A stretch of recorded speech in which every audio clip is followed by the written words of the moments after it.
Espinosa.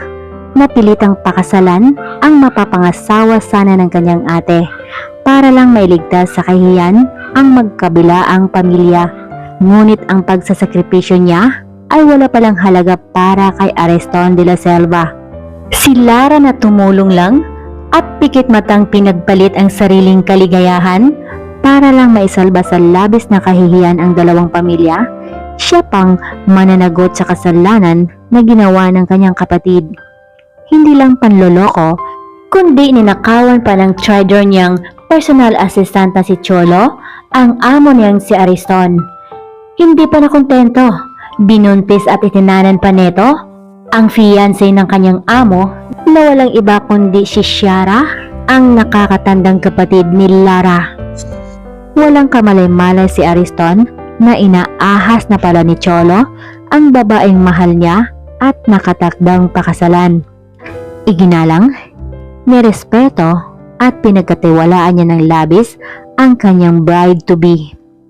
Sa laki ng tiwala niya sa dalawa, kung kaya hinahayaan niya lang ang dalawa na magkakasama palagi.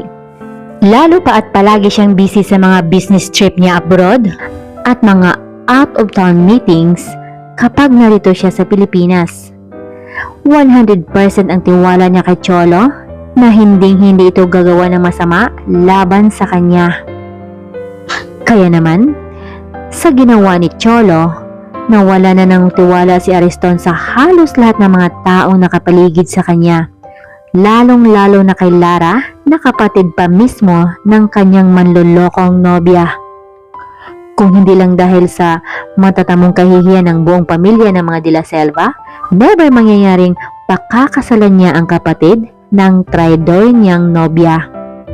Nang galaitin niyang kausap sa sarili, nadatnan na lang ni Lara na humahagulhol ang mami niya habang pilit na pinapatahan ng kanyang daddy. Nagtataka si Lara, labis ang kanyang pag-alala dahil first time na nangyari na umiyak ang mami niya ng ganito katindi. What happened, mom? Nabahala niyang tanong. Hindi dapat na malungkot ang mami niya dahil kinabukasan ang kasalang ate Shara niya sa isang mayaman na si Ariston de la Selva na anak ng dating mafia leader. Ano, umalis si ate? Hindi makapaniwalang tanong ni Lara. Papaano nangyaring nakipagtana ng ate niya sa isang lalaki, lalo pa at isang tauhan lang ito ng kanyang mapapangasawa? Sa totoo lang, sosyalera at maluho ang ate niya. Kaya naman, napaka-imposibleng ipagpalit ng ate niya si Ariston sa isang ordinaryong tao lang. Ngunit nagdadalang tao na pala ang ate Shara niya at si Cholo ang ama. Dahil ni minsan, wala pa namang nangyari kay Shara at Ariston sa laysay ng mommy niya. Yun ang ipinagtapat ni Shara bago pa ito nakipagtanan kay Cholo. Sa mga oras na yun, nag-uumpisa nang nangatog ang buong katawan ng mami niya dahil sa takot at banta ni Don Faustino. Pinagbantaan niya ang daddy mo, anak, wika ng kanyang mami Sandra habang patuloy sa paghagulhol dahil sa sobrang takot. Alam ng kanyang mga magulang kung ano ang kayang gawin ng mga De La Selva. Kaya naman, kailangang pakasalan ni Lara si Ariston para maligtas sa tiyak na kapahamakan ang daddy niya at hindi mapapahiya ang pamilya De La Selva. Kahit si Lara, alam niyang mabait sa mabait ang mga De La Selva. Pero once na ginagago, tiyak, doble ang ganti na matatanggap mo. Kaya naman, walang pag-alinlangang sinunod ni Lara ang pakiusap ng kanyang mommy. Mas mahal niya ang kanyang daddy at kahit sino pa sa kanyang pamilya. Ariston de la Selva.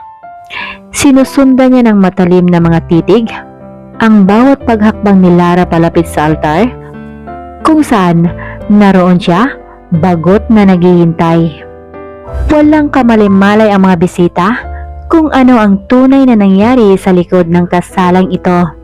Kapansin-pansin ang sobrang tuwa sa aura ng matanda habang pinagmasdan niya si Larang naglalakad. Walang galit na mababakas sa mukha nito. Yun ang lihim na ipinagpapasalamat ni Lara dahil tinupad ng Don ang ipinangako nitong kaligtasan ng kanyang daddy. Pinapangako ng Don na kalimutan na ang pagbabanta nito sa kanyang ama. Siyempre, bago ni Lara pinakasalan si Ariston, sinisiguro muna niya ang kaligtasan ng buong niyang pamilya. Na kahit si Ariston, hindi maaaring saktan ang kanyang mga magulang. Ang matapang at diretsahang pakikipag-negotiate ni Lara sa mayamang De La Selva ay labis na hinangaan ng Don. Napakasiguris ng babae. Nagtatawang aniya. Wala pa ni isang babae sa kasaysayan ang nagtangkang makipag-deal sa kanya ng buong tapang bukod lang kay Lara. Kung kaya, ganoon na lang kainit ang pagtanggap ng Don kay Lara bilang manugang. Si Lara ay nababagay para sa kanyang anak. Sa isip ng Don, habang nakangiting pinagmasdan ang maganda niyang manugang na naglalakad patungo sa altar. Humanda kang babae ka. Sinisiguro ko sa iyong pagdudusahan mong pagpapakasal sa akin. Pagbabayaran mo ang kasalanan ginawa ng kapatid mo. Wika niya sa kanyang sarili habang matiim na nakatitig sa babaeng mapapangasawa. Walang kamalay-malay si Lara na kanina pa siya kinakastigo ni Ariston sa isip. Hindi naman manhid ang dalaga. Nahalata niya na mabigat ang aura ng mukha ng lalaki, ngunit hindi niya na ito pinagtutuunan pa ng pansin. Walang ibang mahalaga sa kanya, kundi ang kaligtasan lang ng kanyang pamilya. Hindi siya dapat matakot kay Ariston, kundi sa biyenan niya na dating mafia leader. Nagulat na lang si Lara na halika na pala siya ni Ariston. Ang baliw, hindi man lang nagpaalam sa akin. Naiiritang wika niya sa sarili. Ang layo na pala ng nilakbay ng isip niya. Hindi tuloy niya na malayang tapos na pala ang seremonya. Wala man lang siyang naintindihan sa mga sinasabi ng pare. Mag-ingat ka doon, anak. Basta pag may problema ka, o di kaya saktan ka ng asawa mo, umuwi ka sa bahay natin, okay? Umiyak habang paulit-ulit na pinaalala ng kanyang mommy. Don't worry about me, mom. Hindi ako magpapaapi kay Ariston. Ang ate ko lang ang may kasalanan sa kanya, hindi ako. Matapang niyang tugon. Malungkot na sinundan na lang ng tingin ng ginang ang anak niya na kasama si Ariston lula ng kotseng papalayo. Walang honeymoon na magaganap. Seryosong tura ng lalaki habang nagmamaneho. Hindi kumibo si Lara. Wala siyang pakialam sa honeymoon na yun. As if naman, gagampanan niya ang papel bilang asawa? Never. Hindi nila gusto ang isa't isa. Bakit niya ibibigay ang kanyang sarili sa lalaking nasusuklam sa kanya hanggang langit? Litanya ng isip niya. Tumigil ang sasakyan. Alam ni Lara, iyon na ang tahanan ni Ariston. Madilim at tahimik ang buong kabahayan. Hindi makapaniwala si Lara na sa laki ng bahay na ito, wala man lang ni isang katulong. Huwag niyang sabing gagawin niya akong katulong dito. Kunot noon niyang tinitingnan ng matalim ang lalaki. Exactly what you think. Ikaw na ang magiging katulong sa pamamahay na ito? Simula ngayon. Seryosong wika nito. Ah, yung mga gamit mo pala parating na. Kinuha na ng assistant ko sa bahay niyo. Nakasimangot nitong wika at nauna nang pumasok sa madilim at malawak nitong pamamahay. Wait lang. Kuya, alanganin pa niyang tawag sa lalaki. Malamig pa rin ang mga mata ng lalaking lumingon sa kanya. What? Angil nito. Anong what? Angil din niya. Hindi ako papayag na gagawin mo akong katulong sa pamamahay mo. May sarili akong trabaho. Wala tayong kontrata na gawin mo akong alila bago mo ako asawahin. Hoy, lalaki. Ang kapatid ko ang may kasalanan sa'yo. Pasalamat ka nga at niligtas kong pamilya mo sa malaking kahiyan. Kaya naman, wag na wag mong ibunton sa akin ang galit mo sa ate ko. Kung sinong may kasalanan sa'yo, yun ang pagbayarin mo. Pasensya na, pero hindi ako magpapaalipin sa'yo. Litanya niya, sabay pasok sa loob na para bang siyang may-ari. Natulala na lang si Ariston habang sinusundan ng tingin ng asawa niya. At isa pa pala, sabay lingon niya sa asawang parang napako na sa kinatatayuan. Don't ever dare bring your woman inside this house habang kasal ka pa sa akin. Alam ko ang karapatan ko bilang asawa mo. Kung mambabae ka, go! Pero wag na wag kang magpapahuli sa akin. Ngayon pa lang, drop your imaginations na kaya mo akong paglaruan at alipinin. Mahabang litanya ni Lara na labis na ikinagulat ni Ariston. Ang kasalanan ng kapatid mo, kasalanan mo rin. Dahil isa ang dugong na nalaytay sa mga ugat ninyo. Kaya naman, pare-pareho lang kayong magkapatid.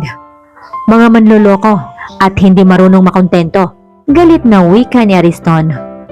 Pwes, mali ka kuya. Tinitiyak ko sa'yo, hindi ako katulad ng ate ko. At saka, hindi kami tinuturuan ng mga magulang namin na manloko ng kapwa. Kung nagawa man ng kapatid ko yon, tiyak may dahilan siya. Pagtatanggol pa ni Lara sa kanyang kapatid na labis na ikinagagalit ni Ariston. Magkaibang kwarto na inuokupan ni Ariston at Lara as expected. Ang plano ni Ariston na pahirapan at gawing alipin ng babae ay nauwi sa wala. Hindi sukat akalain ng binata na ganoon pala kapalaban si Lara. Kabaliktaran sa nakikita niyang ugali ni Shara. Kinaumagahan, nagising si Lara mula sa mahimbing na pagkatulog noong nagdaang gabi. Bumangon siya at nagluto ng almusal. Balak niyang huwag na lang sanang ipagluto si Ariston, ngunit naisip niyang asawa pa rin naman niya ito. Kahit papaano, may konsensya pa rin naman siyang natitira sa kanyang katawan. Basta wag lang siyang kantihin. Wala silang magiging problema. Wala na si Lara pagising ni Ariston. Ngunit, may iniwan naman itong breakfast meal sa lamesa. Napangiti na lang si Ariston. Mabuti naman at naisipan pang ipagluto siya. Nasarapan siya sa pagkain. Hindi niya akalaing marunong pala magluto ang babae. Ngunit kaagad na napawi ang ngiting bumalatay sa mukha niya habang kumakain matapos mabasa ang nakasulat sa sticky note ng dalaga. Hugasan mo yung pinagkainan mo, pati na yung mga maruruming plato sa lababo. Walang hiya. Ako palang maglilinis sa kalat na ginawa niya. Nanggalaiting aniya ng lalaki. Ngayon pa lang, gustong gusto niya nang tirisin ang babae. Ngunit papaano niya ito matatawagan kung wala naman pala siyang number ng dalaga? Kinagabihan, nauna pang dumating si Ariston kaysa kay Lara. Pagkagulat ang bumalatay sa mukha ng dalaga nang madatnan niya si Ariston na nakaupo sa sala at halatang hinihintay talaga siya. O, siya ba talagang hinihintay? Sa isip niya. Sa pagkakaalam niya, wala siyang ginawang mali. Kung kaya, hindi niya maintindihan kung saan nanggagaling ang galit sa mga mata ng lalaki na ibinato sa kanya. Bahagyang nakaramdam ng kaba si Lara, subalit hindi maaaring makita ng lalaki iyon. Hindi maaaring matuklasan ni Ariston na nagtatapang-tapangan lang pala siya dahil tiyak, sasamantalahin iyon ng lalaki. Sa isip niya, "Good evening," bati niya sa lalaki. Hindi niya pinansin ang masamang aura na ibinuga ng mukha ng lalaki. Didiretsyo na sana siya sa itaas nang magsalita si Ariston. "This is my own house." Natigilan sa paghakbang si Lara. Takang napalingon siya sa lalaki na prente pa rin nakaupo sa sofa. "Yes, I know." Kalmadong sagot ni Lara. "My house, my rules." Madiin itong pagkasabi. "Kaya wala kang karapatan na I am now your wife." Putol ni Lara sa gustong sabihin ni Ariston. "And so, may karapatan na rin ako sa bahay na ito." Matapang na sagot ni Lara. Ni hindi niya alam kung tama ba ang mga sinasabi niya. Kaya naman, alisin mo na yung mga rules na noon mo pa ginawa sa pamamahay mong to. And we will make another rules. A couple's rules. Kalmadong wika ng dalaga. Nanlaki ang mga mata ni Ariston. Kahit kailan, hindi talaga nagpapatalo ang babaeng ito sa isip niya. At mukhang mas lalo pang lumakas ang loob ng dalaga dahil kinakampihan ito ng daddy niya. Naiinis niyang isip. And since nawala naman tayong katulong, kalmado pa ring salita ng dalaga habang naglalakad pabalik sa sala. Kailangan nating paghahatian ang trabaho dito sa pamamahay mo. Magtulungan tayo. Ang laki kaya ng bahay natin. Palatak pa niya. Kung ako magluluto, ikaw ang maglilinis ng kusina. Kung ako naman ang maglalaba, ikaw ang maglilinis ng mga kwarto, mga CR, at sala. Vice versa. Basta, hati tayo sa lahat ng trabaho. Okay? Natulala na naman si Ariston. Nakalimutan niya na ang mga salitang kanina pa niya sinasaulo. Bakit kaya pag si Lara ng kaharap niya, nawawala siya sa huwisyo? Tila ba nabubudol siya kapag tuwid siyang tumingin sa mga mata ng dalaga? Ang ganoong feeling ay hindi niya nararamdaman kay Ciara noon. Malambing si Ciara, masunurin, ni minsan hindi man lang siya nagawang suwayin nito. Although medyo mahilig itong gumastos at pumarty, pero wala lang para kay Ariston ang pera. At least, nakatulong ang pera niya para sumaya si Ciara without his presence. Inamin naman niyang nagkulang talaga siya sa oras para sa kanyang nobya, na ang buong akala niya okay lang para kay Ciara dahil naiintindihan siya nito. Akala niya matutumbasan ng pera ang kakulangan niya sa oras kay Ciara. Dahil hindi naman ito nagrereklamo. Hindi niya alam na kaya pala ito hindi nagrereklamo dahil may iba na palang nagpapasaya dito. At walang iba kundi ang trader niyang katiwala na si Cholo, ang ahas niyang personal assistant. Ang totoo, si Cholo nga ang dahilan kung bakit niya nakilala si Ciara. Pero si Cholo din pala ang magiging dahilan para magkasira sila ni Ciara. Kung gugustuhin lang ni Ariston, kayang-kaya niyang hanapin ang dalawang nagtatanan. Pero wag na, dahil nag-enjoy naman siya sa kasungitan at pagiging palaban ni Lara. Walang nagawa si Ariston, kundi ibalik ang mga kasambahay na pansamantala muna niyang inilipat sa mansyon ng kanyang daddy. Ayaw niyang magiging tagalinis sa sarili niyang pamamahay. Napapahalakhak na lang ang Don. Hindi niya akalaing ganon lang kabilis nakuha ni Lara ang atensyon ng kanyang anak. Dahil noon, puro trabaho na lang si Ariston. Natuwa ang Don at mabilis lang nakalimutan ni Ariston ang galit na nilikha ni Cholo at Ciara sa kanya. Hindi ganon, Dad. Ayoko namang mabalahura ang bahay ko, no? May trabaho kasi si Lara. Paliwanag pa niya. Hindi na kumontra ang Don dahil alam naman niya ang tunay na dahilan. Nagpatuloy ang mga araw na ganun pa rin ang setup nila. Hiwalay pa rin sila ng kwarto. Pero ang pag-aasikaso ni Lara sa almusal ng asawa niya ay hindi pa rin nagbabago kada umaga. Sabay pa rin silang nag-almusal na para bang tunay na mag-asawa. Maayos naman ang naging turingan nila sa isa't isa sa bawat araw na dumadaan. Palagi silang kumakain sa labas. Hindi nila alam na date na pala ang tawag doon. Basta masaya lang silang magkasama na para bang sila na lang dalawa ang natitirang tao sa mundo. Hindi na nakuha pang tumingin ni Ariston ng ibang babae dahil kay Lara pa lang kulang na ang oras niya. Ang iniisip niya dati na kung paano makagante, hindi nangyari. Bagkus sa huli, iniisip niya na kung papaano siya iibigin ng asawa. Pagkalipas ng isang taon, eto at lumitaw na muli ang dalawang nagtana noon. Bumalik sila kasama ang 6 na buwan nilang anak. Bumalik sila para magpaliwanag at tanggapin ang anumang parusang ipapataw ng mag-amang de la Selva sa kanila. Alam ni Cholo na napakalaki ang nagawa niyang kasalanan sa pamilya ni Ariston, pati na rin sa pamilya ni Ciara. Kaya naman, nakahanda siyang tumanggap kahit anong parusa pa. Deserve niya iyon. Ngunit kaagad siyang napatawad ng Don, ni hindi man lang siya binigyan ng pagkakataon para magpaliwanag. At ganun din ang ginawa ni Ariston. Pinatawad niya ang dating assistant ng ganun-ganun na lang. Sobrang nagulat si Cholo dahil imbis na kamuhian siya ng dating amo, nagpapasalamat pa ito sa ginawa niya. Sapagkat nalaman niya habang maaga pa na si Ciara ay hindi talaga para sa kanya. Dahil ang babaeng nilikha ng Diyos para sa kanya ay walang iba kundi si Lara. Hindi mapigilang mapaluha ni Lara. Sa kauna-unahang pagkakataon, sobrang na-touch siya sa sinabi ng asawa.